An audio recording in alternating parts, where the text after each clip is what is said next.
Hello, everyone. I am Professor Marcos Santos, and I coordinate the activities of the Operational Research House. And today, we are gonna learn about AHP-Gaussian with Pearson correlation method. Hello, Mr. Rodrigues. How are you going? Hello, Professor Marcos Santos. Thank you very much for having me here. I'm doing well, and you? Oh, good.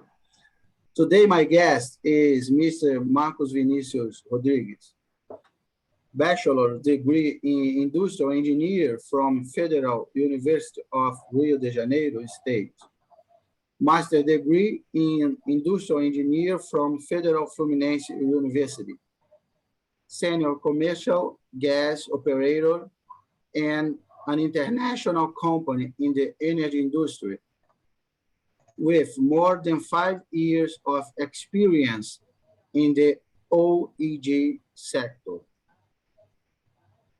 Thank you so much to accept my invitation to talk about AHP-Gaussian with Pearson correlation method.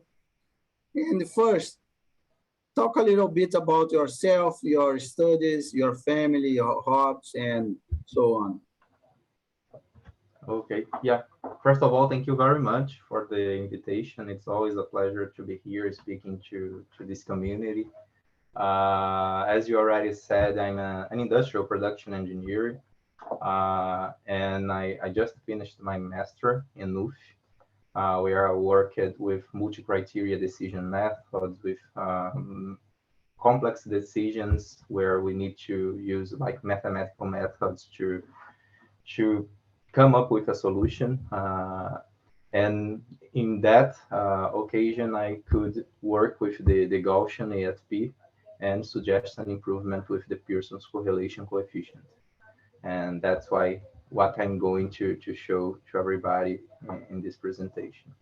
So since the graduation, I always like to work with the operational research because it's a field where you can apply the methods that we learn in the literature and we can apply in the real world, in the professional world.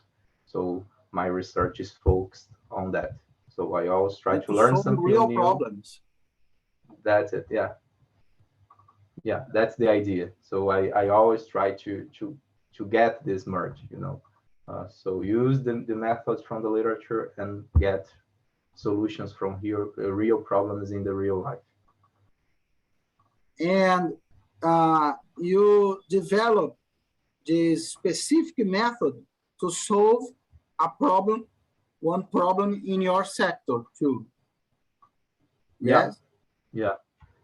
I used, I worked with offshore aviation in the past. And one of the common problems of this area in the oil and gas industry is to select an aircraft to operate, to fly offshore, to get people and baggage from land to the sea.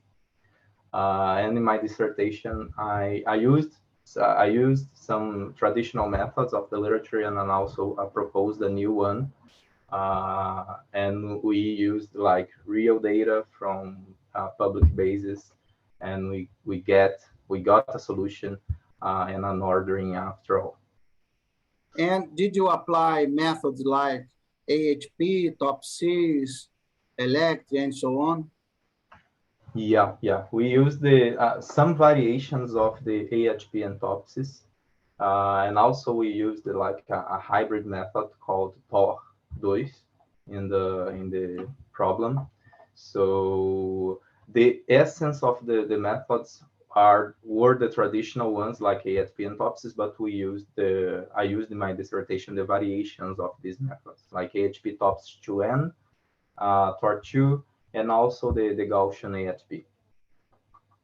I like so much method AHP TOPSIS 2N because we can create a criteria weights with the AHP and ordering the alternatives with TOPSIS with two different normalizations. So I use many times. I have used it many times with my students.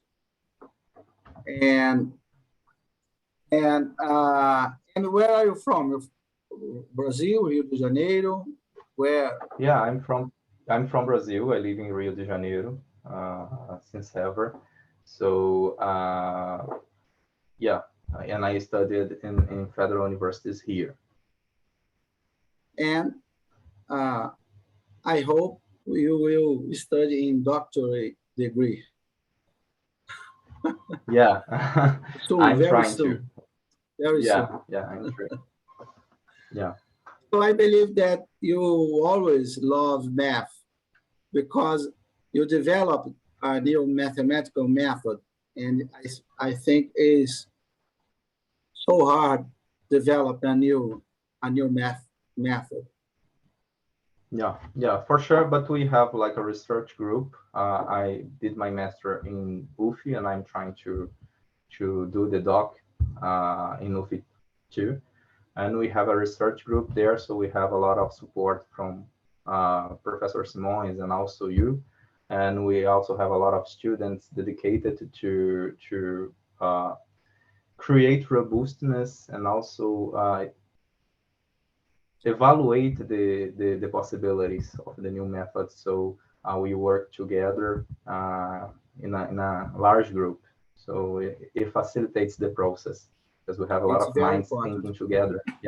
Yeah, for It's sure. very We important. never. It's difficult to do A things strong, by our own alone. Yeah. yes, it's very important. A strong research group, strong, because you can develop a new method, and I can, like a professor, I can try it with other students. Oh, try again, try again, try again. So I can test many times your method.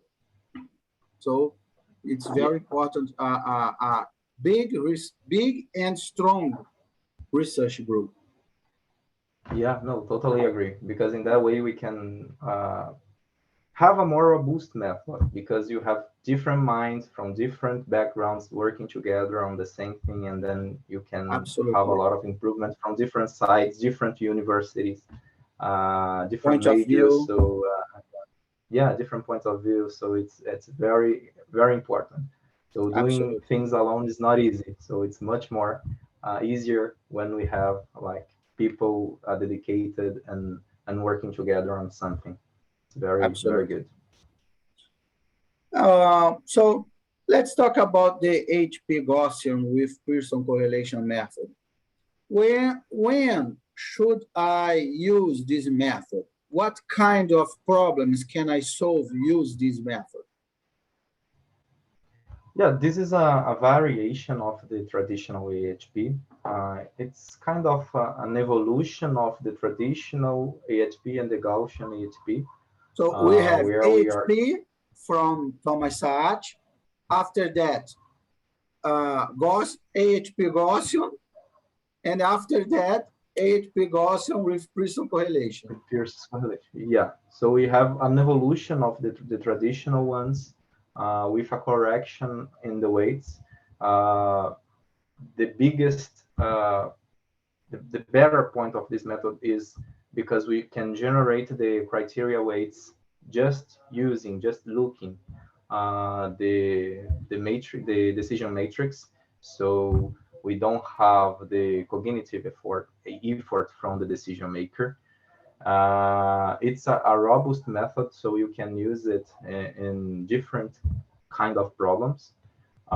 It's also always to say that it's important to use more than one method to validate a decision and also to perform a sensitive analysis and so on. But the AHP Gaussian with Pearson's correlation is a good method that can be a start of something, and then we can like compare the results with other methods. Excellent. And I think that the first paper about the method is yours, isn't it? In a book Yeah. named Modern Management Based on Big Data and Machine Learning and Intelligent System. Talk a little bit about this paper. Yeah, this paper was approved by a Chinese conference, and it was presented there, and then it was published in this journal of big data. And then in this conference, we discussed it a I little think bit with other in researchers. November 2020. November. November, I think, yes. So, Yeah. well, make yourself at home. Let's get started.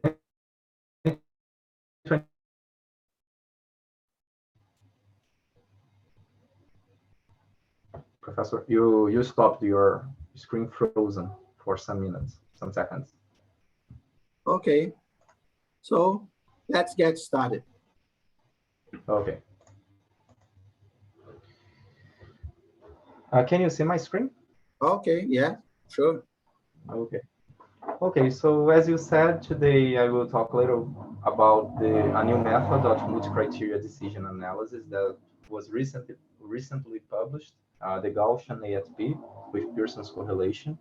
In general, as we will see in a few minutes, this new method generates the AHP weights from the decision matrix using the Gaussian factor corrected by the Can you Pearson's speak a little correlation. bit louder? Louder, yeah. Yeah. Can you hear me well now? Okay, okay. Okay. Yeah, talking a little bit about me. Actually, you have already done it. I'm an industrial engineer. I have a master's degree in industrial engineering also. Today I work as a commercial gas operator at an international company in the energy industry, and I have been working in this industry for more than 5 years. If you scan the QR codes below, you will find my profiles on LinkedIn and ResearchGate, and we can connect. Just checking the agenda for today, we are going to talk about the multi-criteria decision analysis methods in a general way.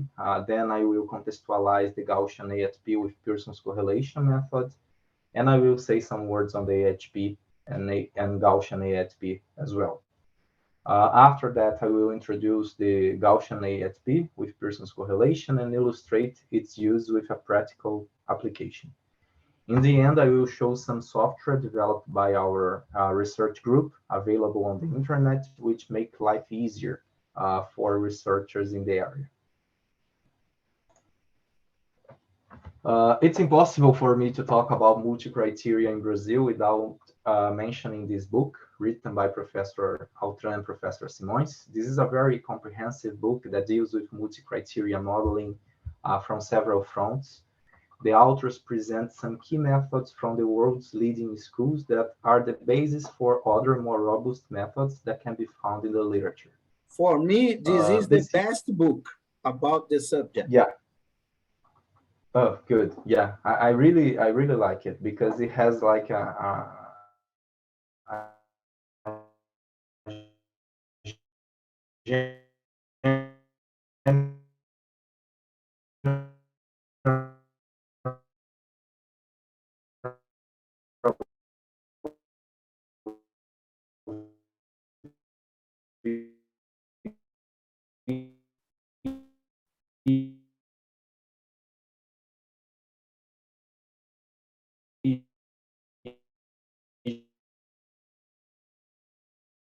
when we have the merge of both short and long, and a decision needs to be made whenever we are dealing with a problem that has more than one alternative for its solution.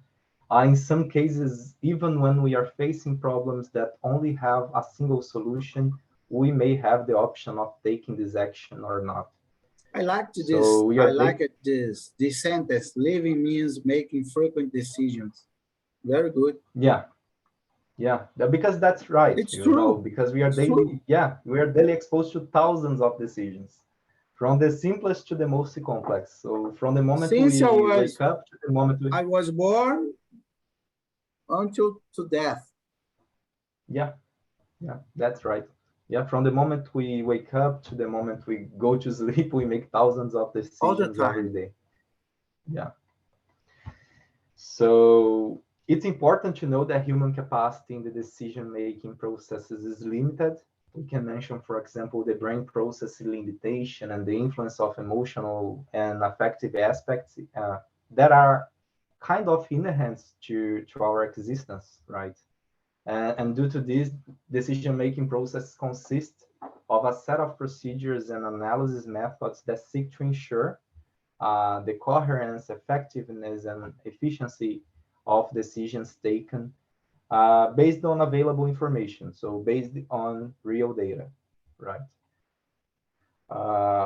Decision problems consists of problems with a multi-criteria approach, generally. That means with more than one criterion for choice ranking. And often these methods are used for strategic and perspective planning purposes.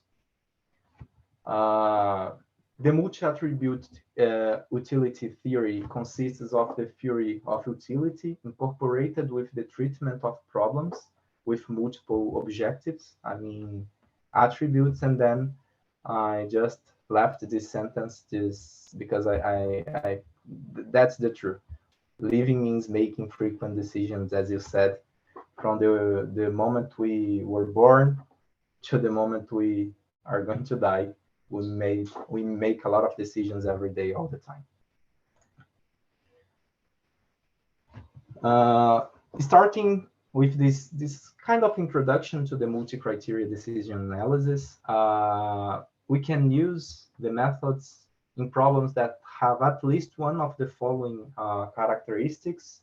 So at least two resolution criteria, when criteria and alternatives are not clearly defined, when criteria and alternatives may be linked, so they can have a kind of relation.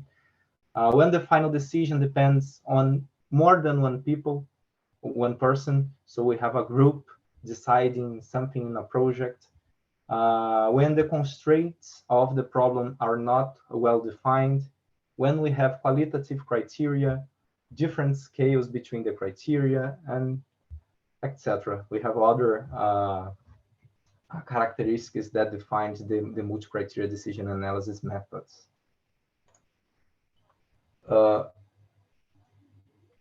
In general, for this author, decision problems involve 6 factors. The decision maker is the individual or group of individuals who makes a choice from among several available courses of action. The objectives are the parameters that the decision maker intends to achieve through his actions. We also have decision criteria. We also have alternatives, states of nature that are aspects of the environment that involve the decision maker and that affect his choice. So the environmental factors are beyond the control of the decision maker and can be such as the conditions of certainty, risk, or uncertainty also. Finally, the consequences represent the effects resulting from a given course of action and a given state of nature. In this slide, I brought some barriers to the decision-making process according to Bittencourt. It was an article published in 2014.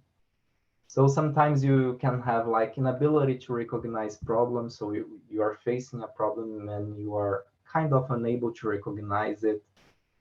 Premature decision, premature assessment, or insufficient reasoning, over-reliance on experience. This is a big issue because sometimes you can, depending on the experience, the decision maker can avoid some mathematical methods and can make a mistake. Inability to set priorities, lack of time, lack of experience, confusion between information and opinion.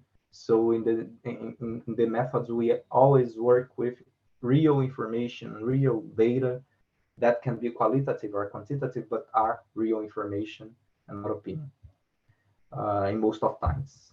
We also have sometimes organizational culture that sometimes can be a barrier. So you can come up with a solution based on a mathematical method, and then depending on the culture of the company and also the leaders, you can have a different choice being chosen. Conflicts and resistance to change. A very important thing to highlight is a wrong decision can be costly. And when I say costly, I'm not just saying looking at the financial perspective, but sometimes it can also harm the environment, harm human lives, and etc. So wrong decision can cost too much. In this slide, it's shown the most traditional multi-criteria decision analysis and methods that can be found in the literature. I divided by school of creation. The American school has as main characteristics the multi-attribute and utility theories. As examples of the American school's methods, we can highlight the AHP, that is the most traditional one, ANP, Malt, Macabeth, Smart, Todin, Topsis, and others. On the other hand, the French school has as its main characteristic the preference modeling. As example of French school methods, we can highlight Electrum and Prométhée. Entor, that is a method proposed by Professor Simons, is a hybrid method that merge characteristics of both schools. Here we can see in a general picture the contextualization of the Gaussian AHP with Pearson's correlation. We can consider this new method, as I said in the beginning, as an evolution of the AHP and the Gaussian AHP, where we have the correction of weights by using the Gaussian factor and Pearson's correlation coefficient. I'm going to start with this one. It's just a slide, and then I'm going to show the characteristics of the other. The AHP is the most traditional one. It was proposed by Saati in 1980. Is one of the most classic methods of the American school to quantitatively treat complex problems with multiple decision criteria. The essence of the method lies in the weighting of the criteria's weights by means of a 2-by-2 comparison using a metric known as Saati's fundamental scale that can be seen is illustrated in this table here. An important characteristic of the AHP method, as its name suggests, is the problem hierarchy, as illustrated in the figure at the top of this slide. So firstly, we have the goal guiding all the process, then we have the criteria linked with each alternative. In order to guarantee that the decision has consistency, the AHP method calculates the consistency ratios between the consistency index of the judgments and the random consistency index. The maximum tolerance of inconsistency allowed by the model is 10%. Thus, if the consistency ratio must be less or equal to 0.1. If the consistency ratio is higher than that, the decision maker must make a new evaluation of the criteria. So as we can see, we have a cognitive effort from the decision maker in this process of parity evaluation. The Gaussian AHP is an evolution of the traditional AHP. A very important fact is that the Gaussian AHP was published in the International Journal of the Analytic Hierarchy Process, that is mostly likely evaluated and approved by some of the people who worked with SAT.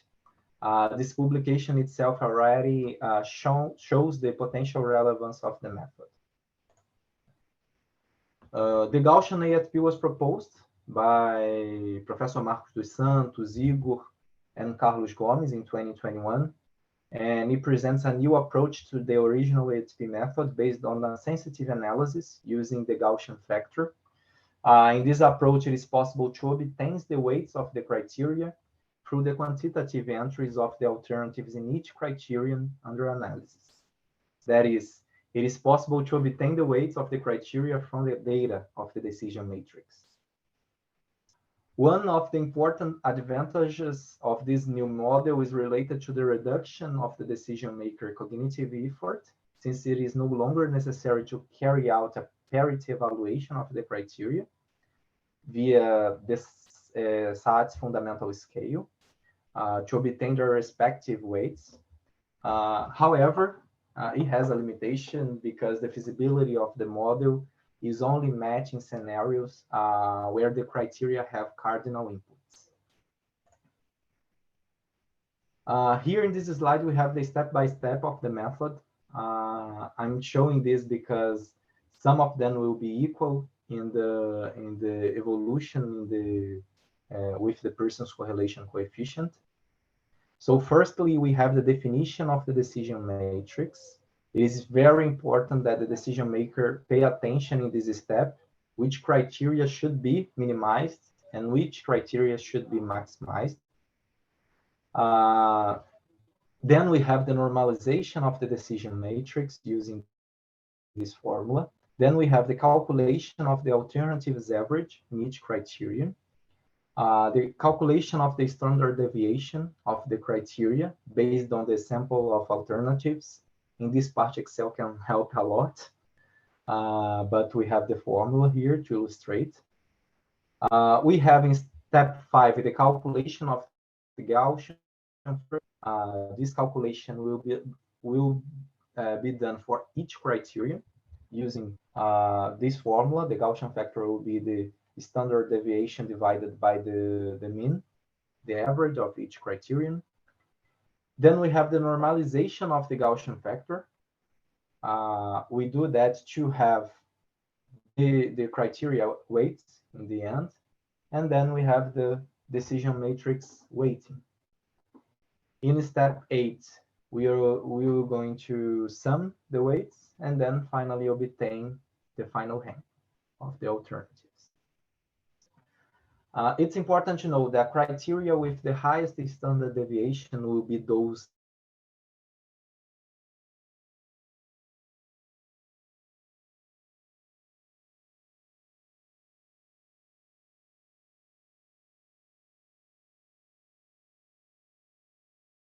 five and 6 by the ratio of the standard deviation of each criterion to the average of all criteria. So it's also important to note that all weights are dimensionless, so have no dimension. Finally, the Gaussian AHP with Pearson's correlation is an evolution of the Gaussian AHP itself. It was also published in 2021, as Professor Marcus already said, in the Frontiers in Artificial Intelligence and Applications. It was also presented in a Chinese, in an international conference hosted in China. And the characteristics are almost the same when compared to the Gaussian AHP. We have some specifications, but the general scope is very similar.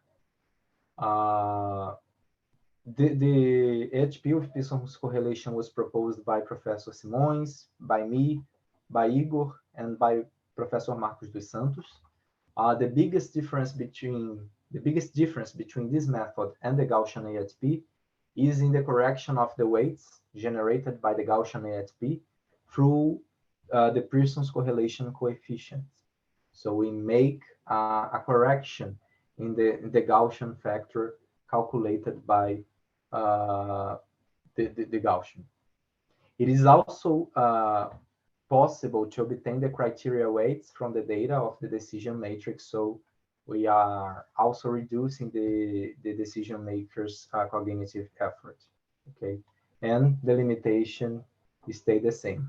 The criteria entry must be cardinal, must be a number. The method consists in 13 steps. So again, first we have the definition of the decision matrix. Again, it is very important that the decision maker pay attention to this step because it's important to know which criteria should be minimized and which should be maximized. And then until the step 6, we have the same from the previous method. So I'm going to start from 7 on. After we normalize the Gaussian factor, calculated in step 5, we are going to calculate the Pearson's correlation module between the criteria using this formula here. Excel also helps a lot with this. Excel or any other electronic spreadsheet help a lot with this calculation. Then we are going to calculate the Pearson's average by criterion and calculate a correction factor by criterion also. So we are going to apply this formula here, showed in step 9, to calculate the correction factor. We are going to see that in details in some slides in the practical application. In step 10, we have the calculation of the new weight. And finally, we have the decision matrix weighting, the sum of weights, and the final rank. From this slide onwards, we will have a practical application of the Gaussian AHP method with Pearson's correlation in a decision problem for choosing a smartphone.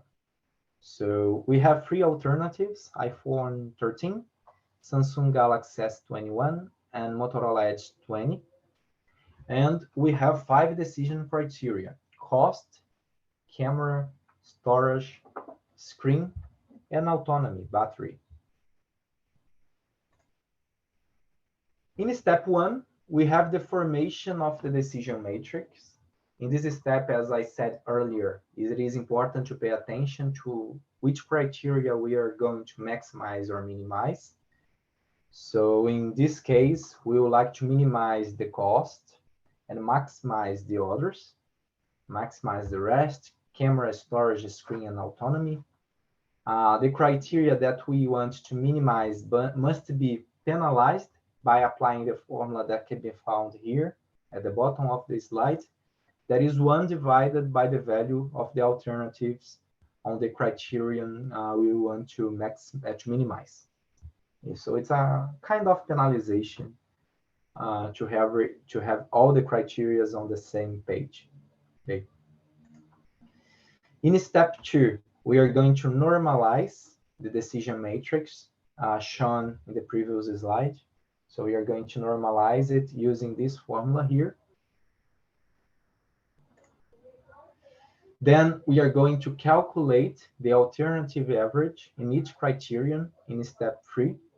And after that, in step 4, we will calculate the standard deviation of each criteria based on the sample of alternatives. So again, Excel or any other electronic spreadsheet can help a lot with this part, with this step number 4. In step 5, it's important to say in Excel or any other software, that whatever you want. R, Python.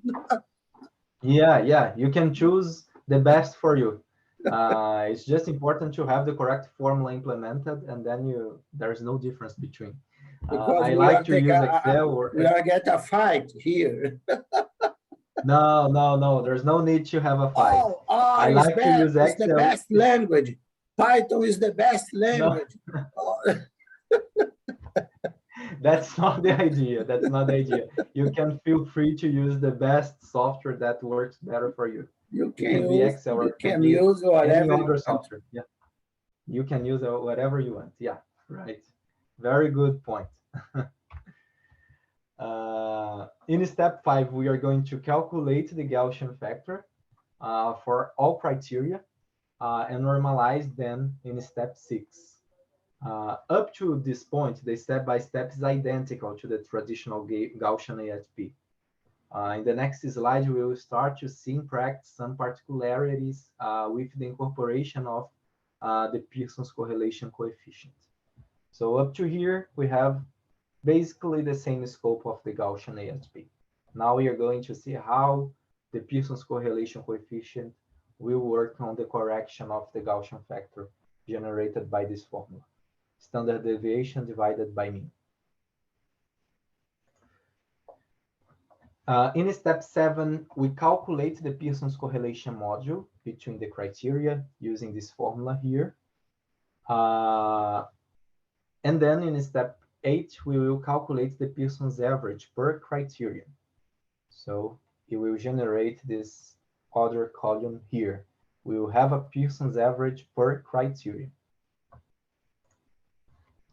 After that, in step 9, we are going to calculate the correction factor by using the formula 1 minus z, that is the Pearson's average per criterion calculated in step 8, multiplied by the normalized Gaussian factor calculated in step 6.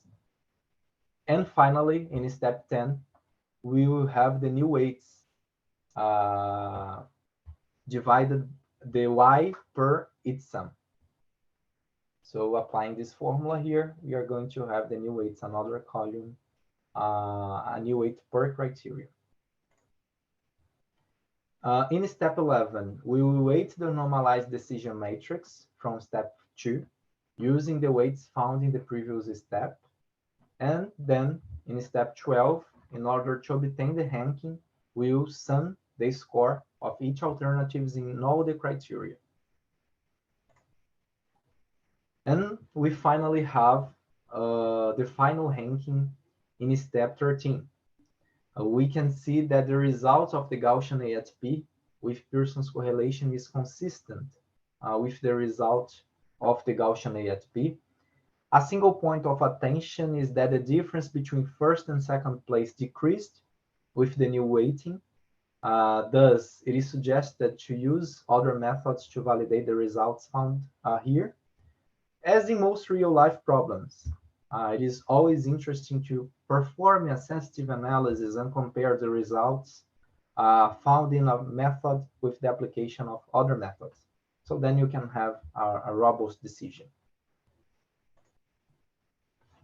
To finish, I bring here on this slide some software developed by our research group that can help a lot other researchers in the area. They are all free for academic use. The first one is the free decision methods. You can use this program to model a problem via AHP, TOPSIS, and AHP TOPSIS 2N. All methods that Professor Marcos Santos like a lot. There is also a spreadsheet developed by Professor Baldini that can be very useful if you want to model a problem via AHP-Gaussian. And there are other software on the LabLego webpage that can support researchers in some way. So we are, in our research group, we are always trying to improve the methods that already exist and implement them in a kind of software that can be Python, R, or any other. So we are always trying to not only propose new methods, but also to implement them and make it available to everybody that wants to use it for academic purposes. That's it. That's it. Almost actually. That's all. Excellent, wonderful. So, Mr. Rodrigues, thank you so much for your presentation. For us, it was an honor to have you here today. And my friends, thanks so much for watching this video. If you like it, give us your thumbs up and subscribe on your YouTube channel. And we have many other classes on our channel, classes about many methods from operational research, graph theory, multi-criteria, and linear programming, simulation, and many other methods you can find in our YouTube channel. So thank you very much. Thanks, Professor, and see you later. Thank you, Professor. Thank you all. See you.